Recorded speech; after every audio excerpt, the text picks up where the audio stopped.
안녕하십니까. 방송대 문화경학과에 있는 정준형이라고 합니다. 오늘 여성분들이 굉장히 많이 오셨네요.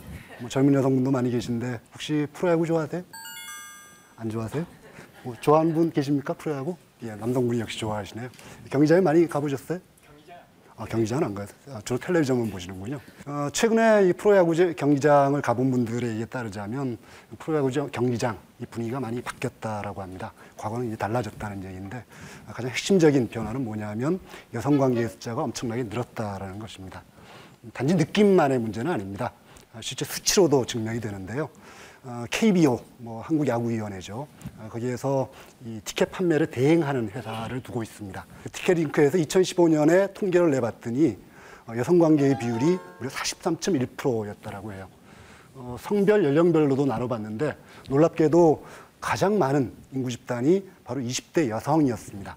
20대 여성이 23.6%죠. 20대 남성보다 비록 0.1% 차이지만 남성보다 더 많은 비율로 여성들이 프로야구를 보고 있다라는 것입니다. 특히 두산 베어스 같은 경우에는 여성 관계의 비율이 반을 넘었다라고 하고요. 이렇게 여성 관계가 많아진다면 당연히 구단에서 신경을 써야겠죠. 어떻게 신경을 쓸까요? 맞습니다. 어떤 구단에서는 핑크 유니폼을 만들었다고 하네요. 또 화장품 파우치, 남자들한테는 전혀 쓸모없는 거죠. 그런 걸 이제 기념품으로 주기도 하고요. 또 유모차 대여소 같은 걸 마련하기도 하고 또 놀이방을 운영하기도 한다라고 합니다. 아무래도 자녀분과 같이 온 분들, 이런 분들에게 자녀를 잠시 맡아주는 그런 장소겠죠. 그래서 더 많은 여성들을 끌어들이기 위한 많은 전략을 사용하고 있다라는 거죠. 사실 프로야구라고 하는 것이 돈을 벌어야 되는 것이기 때문에 그건 당연한 일이다라고 할 수 있습니다. 근데 여기서 우리가 한 가지 좀 생각해 봐야 될 게 있습니다. 원래 아까 프로야구 유일하게 남성분이 좋아한다라고 말씀하셨는데 전통적으로 보자면 여성하고 스포츠는 관계가 별로 좋지 않은 그런 사이였습니다. 우리가 오죽하면 과거에 농담이 있었죠. 여성들이 제일 듣기 싫어하는 말이 뭐죠? 축구예요. 예, 남자들이 군대 가서 축구한 얘기잖아요. 제일 듣기 싫어하는 말이었습니다. 물론 남자들이 군대 간 얘기 자체는 싫기도 하지만 또 스포츠 이야기를 듣는 것 별로 좋아하지 않았다라는 것이죠. 그래서 이렇게 이 과거에 스포츠와 여성은 별로 사이가 좋지 않은 것이라고 생각해 왔었는데 근데 갑자기 프로야구에 이렇게 많은 여성들이 몰려들기 시작했습니다. 뭔가 좀 설명이 필요하겠죠? 왜 이런 현상이 빚어졌을까요? 오늘 바로 제가 말씀드릴 주제가 이것입니다. 야구장에 간 그녀라는 제목을 보고 도대체 이게 무슨 이야기일까? 거기에 어떤 예쁜 여성을 제가 연기해 준 것일까? 이런 상상을 하신 분도 계실 텐데 제가 말씀드리고자 하는 것은 프로야구장에 왜 이렇게 많은 사람들이 가게 되었을까 하는 것입니다. 여성들이 지난 몇십 년간 자신들의 공간을 확장하기 위해서 많은 노력을 해왔고 지금 현재 야구장으로 그 손길을 뻗치고 있다는 것이죠. 야구장을 거의 접수해 가고 있는 이런 상황이다라는 것입니다. 그래서 지금까지 어떤 과정이 이루어졌었는가 하는 것을 천천히 좀 살펴보도록 하겠습니다. 여기 연세 드신 분들 중에는 혹시 기억하실 분이 계실지도 모르겠는데 오빠 부대라는 말 들어보셨죠? 혹시 오빠 부대 구성원이셨습니까? 그건 아니었나요? 예, 다른 분도 오빠 부대라는 말 들어보셨을지도 모르겠는데 1980년대 초반에 조용필이라고 하는 가수가 있었습니다. 당시에 슈퍼스타였죠. 그 가수의 팬클럽들, 팬 집단을 이루는 말이 바로 오빠 부대였습니다. 근데 조용필 씨의 팬 집단, 왜 하필이 오빠 부대였을까요? 압도적인 다수가 젊은 여성이었기 때문입니다. 이 젊은 여성들이 조용필 씨의 공연장에 몰려들어가지고 소리를 꽥꽥 질러댔습니다. 당시 기성세대는 아주 꼴불견이라고 막 난리를 쳤었죠. 그런 어떤 현상들 때문에 오빠 부대라고 하는 것은 하나의 사회 현상으로 자리 잡았고 오빠 부대가 일종의 보통 명사가 됐습니다. 오빠 부대가 보통 명사가 되다 보니까 거기에 따가지고 요즘 다른 말도 만들었죠. 삼촌 부대도 생기고 이모 부대도 생겼습니다. 이런 다양한 파생어가 나올 만큼 오빠 부대라는 말이 유명한 말이 됐다라는 것이죠. 그럼 왜 이 젊은 여성들이 이렇게 조용필 씨에 열광하게 됐을까요? 또는 대중음악 가수에 젊은 여성들이 열광하는 이유는 뭘까요? 여러 가지 이유가 있겠습니다만 에드가 모랭이라는 사람은 이런 얘기를 한 바가 있습니다. 젊은 여성들이 스타에 열광하는 이유는 이중의 억압을 받고 있기 때문이다라고요. 이중의 억압이라고 하는 것은 뭐냐 하면 한편으로 젊은 여성들은 성과 관련해서 남성에 비해서 좀 불이익을 받는 존재이죠. 또 연령과 관련해서는 기성세대에 대해서 불이익을 받는 존재입니다. 젊은 남성이라고 하면 한 가지 불이익만 받겠죠. 연령의 불이익만 받을 겁니다. 젊은 여성은 두 가지 불이익을 받는다라는 거죠. 이 이중의 억압에서 탈출하고 싶은 욕망, 이런 것들이 바로 스타에 대한 열광으로 나타난다라는 것이 에드가 모랭의 설명입니다. 근데 오늘 제가 궁금하게 여기는 것은 이 억압의 구체적인 내용이 뭐냐라는 것입니다. 어떤 억압인가라는 것이죠. 물론 젊은 여성들은 많은 종류의 억압을 받고 있죠. 또 오늘 제가 관심을 가지는 것은 바로 공간의 문제입니다. 젊은 여성들에게 공간이 배제돼 있다라는 것이죠. 그건 단지 젊은 여성의 문제만이 아니라 일반적으로 여성에게 해당되는 것입니다. 전통사회를 한번 돌이켜볼까요? 사극에서 많이 보셨겠습니다만 양반집 교수가 외출을 하려면 그냥 나가서는 안 되죠. 장옷을 뒤집어 써야 됩니다. 물론 여염집 교수는 조금 다릅니다. 어쨌든 양반댁 교수는 밖에 나가기 위해서는 자신을 감춰야 됐었죠. 그건 무슨 말이냐 하면 밖이라고 하는 공간은 양반댁 교수에게는 공식적으로 허용되지 않는 장소였다는 것입니다. 자신을 감추고 가야 된다는 것이죠. 그래서 가부장제의 틀 속에서는 여성들의 주된 장소는 바로 집이었습니다. 산업사회가 되면서는 좀 바뀌긴 했죠. 산업사회가 되면 여성들도 직장을 가지게 됐으니까 더 많은 여성들이 밖으로 나가게 됐습니다만, 진출하게 됐습니다만, 그럼에도 불구하고 여성의 1차적 장소는 역시 여전히 집이었습니다. 직장 여성도 마찬가지죠. 오늘 사례가 있죠. 여기 운전하시는 분들 많이 계실 텐데 초보 운전 딱지들 많이 보였을 겁니다. 과거에 회자됐던 유명한 초보 운전 딱지가 하나 있죠. 지금 밥하러 가는 중. 얼마나 남성 운전자들이 욕을 많이 했겠어요. 운전도 못하는 게 집에서 밥이나 하지. 이런 식의 욕을 얼마나 많이 먹었으면 지금 밥하러 가는 중. 이런 초보 운전 딱지를 붙였겠습니까? 그게 보여주는 것은 당신이 머물러야 할 자리는 바로 집이다. 밖으로 나오지 마라. 함부로 나오지 마라. 이런 의미죠. 사실 밖으로 나오는 여성에게는 많은 불이익이 있었습니다. 일단 평판이 좀 안 좋아졌죠.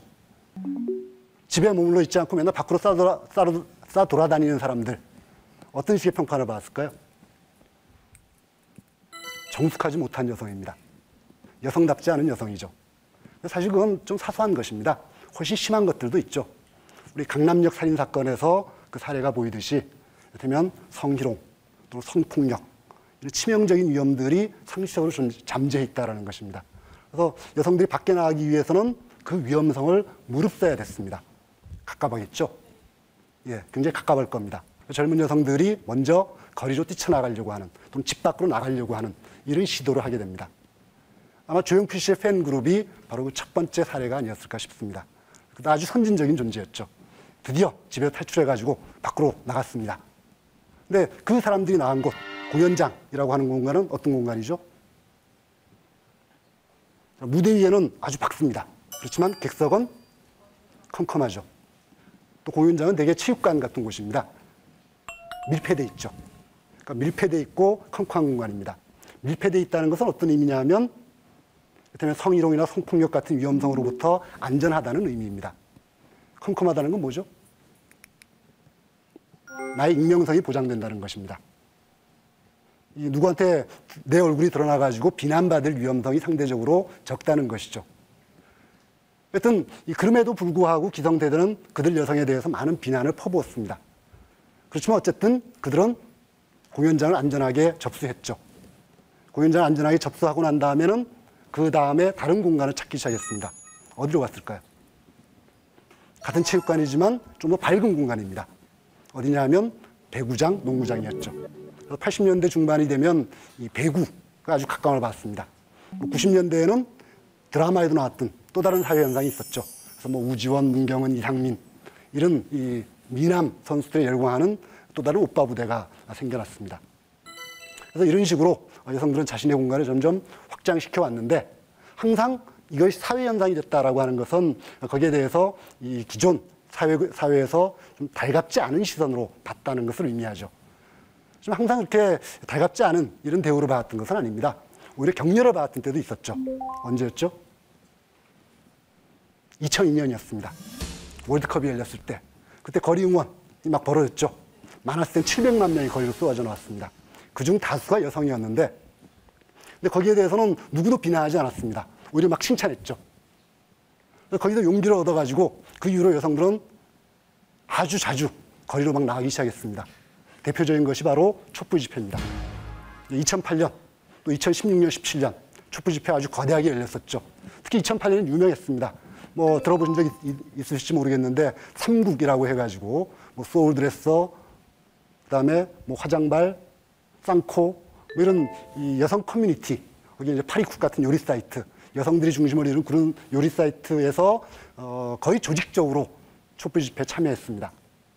그런 식으로 그 사람들은 한편으로 정치 사회적 주장을 펼치기도 했지만 공간에 대한 권리 주장을 하기도 했다라는 것이죠. 근데 아직까지는 이 여성들의 공간은, 여성들의 이 거리 진출은 여전히 좀 제한된 상태로 남아 있습니다. 일상적으로 나가지 못한다는 거죠. 일상적으로 나가지 못하는 이유는 여전히 치명적인 위험이 잠재 있기 때문입니다. 그래서 그들은 아직까지는 안전한 곳에 머물러 있으려고 하죠. 그 안전한 곳이 어디죠? 바로 체육관입니다. 또는 프로야구 경기장입니다. 프로야구 경기장은 일종의 대체제라고 할 수 있겠죠. 거리를 대체하는 대체제라고 할 수 있을 텐데, 거리에 대한 어떤 이 안전성, 뭐 이게 조금 더 확보된다면 단지 프로야구장에 머물러 있지 않고 거리로 본격적으로 진출하게 될 것입니다. 그 다음엔 어디가 될까요? 거리도 역시 접수한다면 어디가 될까요? 그건 뭐 지켜봐야 되겠습니다. 그 다음에 여성들이 어디로 갈지. 여러분들께서 많이 들어보셨을 텐데 20세기 초반에 소설가이자 페미니스트 중에 버지니아 울프라는 작가가 있습니다. 그 버지니아 울프가 무슨 얘기를 했냐면 여성이 글을 쓰기 위해서는 두 가지가 필요하다라고 얘기했죠. 한 가지는 경제력입니다. 연 500파운드의 돈입니다. 두 번째는 자기만의 방을 얘기했습니다. 여기 독방 갖고 계신 분 계신가요? 혹시? 예, 원룸에서 생활하시는 분은 뭐 독방을 갖고 계시겠지만, 그렇지 않은 분들은 자기만의 방이라고 하는 것을 아직도 잘 못 갖고 있죠. 버지니아 울프는 글을 쓰기 위해서라고 얘기를 했습니다만, 자아를 완성하기 위해서는 공간이 필요하다라는 식의 해석을 할 수 있을 것입니다. 여성은 바로 그 공간으로부터 배제된 존재였죠. 공간을 박탈당한 존재였습니다. 남성들은 그 공간을 온전히 누리던 이런 사람이었습니다. 자, 이제 여성들은 서서히 자기 권리, 공간에 대한 자기 권리를 확보해 나가고 있습니다. 여기서 생각해 봐야죠. 여성들은 그런데 그럼 여전히 배제되고 있는 집단은 없을까? 어떤 집단이 있을까요? 장애인이 있죠. 그들도 역시 예전에는 밖으로 나오는 것을 금지당했습니다. 이제 서서히 밖으로 진출하고 있죠. 점점 과거에 억압당했던, 공간에 대한 권리를 박탈당했던 사람들이 자신의 권리를 계속 되찾아가는 그런 모습을 우리가 확인할 수 있고, 그렇다고 한다면 우린 지금 야구장을 누비는 그녀, 이들에 대해서 아주 힘찬 박수를 좀 보내줄 필요가 있겠죠. 거기서 끝나서만은 안 될 겁니다. 한 걸음 더 나아가야죠. 아직도 여전히 권리를 누리지 못하고 있는 다른 집단은 없는지 한번 찾아봐야 될 것이고, 또 한 걸음 더 나아가서 단지 공간에 대한 권리뿐만 아니라 모든 권리, 우리가 누려야 될 모든 권리, 이것을 누구나 다 균등하게 누리고 있는 이런 사회가 되어 있는가, 또 그 사회를 만들려고 하면 어떻게 해야 될까, 여기에 대해서도 고민해 봐야 될 것입니다. 오늘 제가 드릴 말씀은 여기까지입니다. 감사합니다.